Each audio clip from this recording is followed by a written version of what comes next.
Just a moment. Now we are. Great. Thank you. So happy Monday.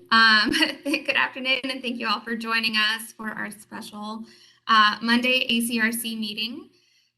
Today's meeting is being held as a virtual meeting in accordance with the Electronics Meeting Statute. The requirements of notice, access, and minutes are being met through electronic means, and the public and media are able to view this meeting on the city's Planning, Design, and Development YouTube channel.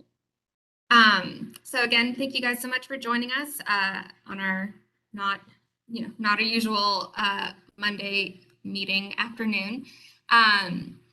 So as I mentioned in my email, we don't have a project for the ACRC to review today, but instead we just wanted to give you a brief update on the UDO and just discuss some ACRC business moving forward. So as some of you may know, the city has been working on developing a Unified Development Ordinance, or UDO. And so the purpose of the UDO is to update and align development standards from our different ordinances into one unified document. And that's really to implement the city's vision for growth that was set forward in the Charlotte 2040 Comprehensive Plan. So once the UDO is adopted, which should be, I think, next July, it'll replace our current development standards. So new development that comes through the city will have to meet the standards from the UDO. So recently a draft of the UDO was released out to the public for public review and comment. And currently, as the draft is written, it does not include the continuation of the ACRC. So we just kind of wanted to talk with you guys about that today, in case any of you, had seen a draft of the UDO and kind of wondered, where's the ACRC and all of this. So Laura and Shad, feel free to jump in at any point if there's more information to add. But the reason for this, for us not, carrying over the ACRC, it's a couple reasons. So one is due to a recent legislation. If we were to continue with the ACRC, it would have to become a quasi-judicial committee. And so that's quasi-judicial committees are a bit more labor intensive, and they have more strict requirements when it comes to notices and minutes and a bunch of other stuff that I'm not super familiar with because I haven't actually worked with a committee like that in quite some time. But anyway, all that to say, in the 2.5 years that the ACRC has been in place, we've only had 5 applications come before you guys for review for alternative compliance. So we, as staff, we kind of think at this point, it makes maybe a little more sense for us to use the UDO as an opportunity for us to modify our TOD standards to address items that would currently be eligible for alternative compliance, and to handle any changes to the text through the UDO rather than continuing with the ACRC. So really there's 2 objectives for today's meeting. One is really just to share the news about, the fact that right now the plan is not to continue the ACRC once the UDO is adopted.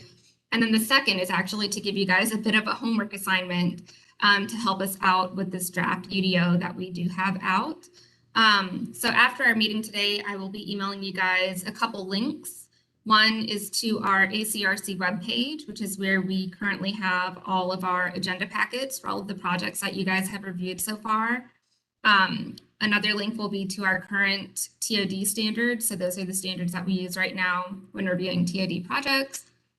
And then the third will be a link to our draft TOD standards that are tied to the draft UDO.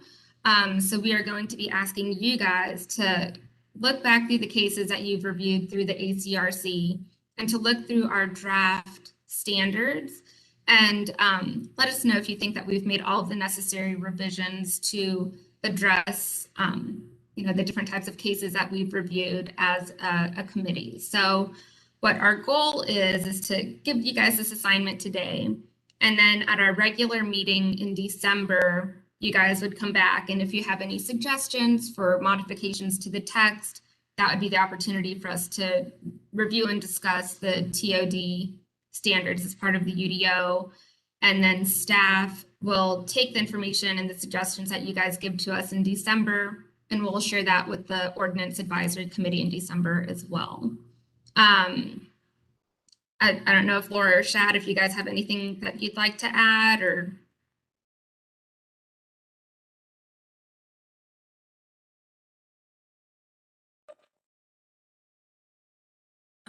No, the only thing is, I think as you're looking at the cases, it may be worth, with the experience you have now, kind of, should we write something into the ordinance if we haven't already to allow what was proposed? In some cases, you may say, we've learned a bit and maybe we wouldn't do that again. But if you think, yeah, we actually really should, and I don't think it's covered very well, any ideas, or it's really not addressed, any ideas on how you think it could, the condition could be addressed? Like, is this something that you think we would see again? Should we make adjustments? And if so, any ideas you have on kind of what kind of ordinance adjustments or criteria or so forth we should include? We can't just say, oh, a discussion between, the zoning administrator and so-and-so. That's probably too wide open, but kind of what would be the criteria or the language that would allow those cases and those alternative compliance items that you all think should be addressed in the UDO and accommodated by the UDO?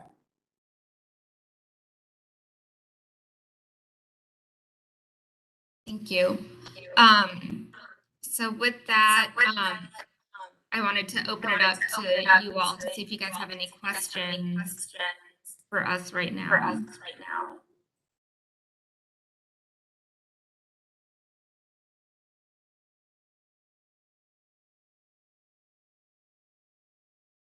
It doesn't look like we do. So I really think that's. Oh, go ahead.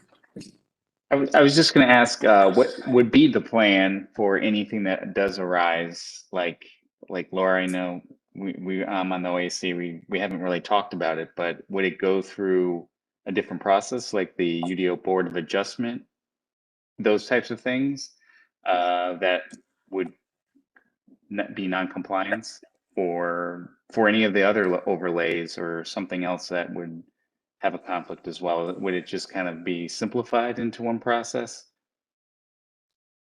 It would, and Shad can certainly talk about this, the Board of Adjustment's really for hardships.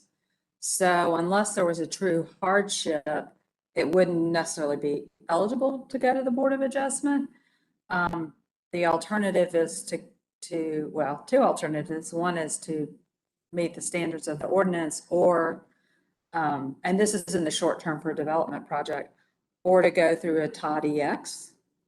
And we would expand whatever we would do with TOD, we'd expand to the other districts as well, the other urban districts. But that would be the relief valve. There's still, I mean, if we hit a wall, there's still a quasi-judicial version of ACRC, but it would not be the kind of process that you guys have used on your cases. And I hate to say that, I mean, we really think that would be somewhat burdensome for people, but that's why we'd like to work things into the ordinance.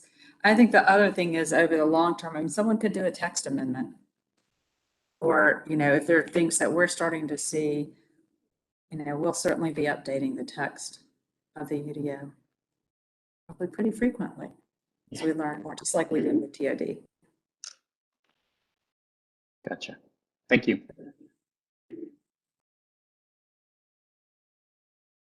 Anything else? Okay, well, that was quick. Like I said, I will shoot you guys an email after this meeting with a link to those 3 web pages. And then again, we will be meeting on our regular meeting date in December. That will be December 2nd at 4 o'clock. It'll be a virtual meeting. And then that'll be the opportunity for you guys to share. Here might go. any suggestions that you have. And then we'll take that information and in December, we'll share that with the OAC. So with that, again, thank you guys for joining us today. And I'll shoot out those links in just a few. And if you have any questions, don't hesitate to email me. Well, you all have a wonderful week, and we'll see you in December. Thank you so much. Thank you. Thank you. Thanks so much. Good night. Bye. Good night.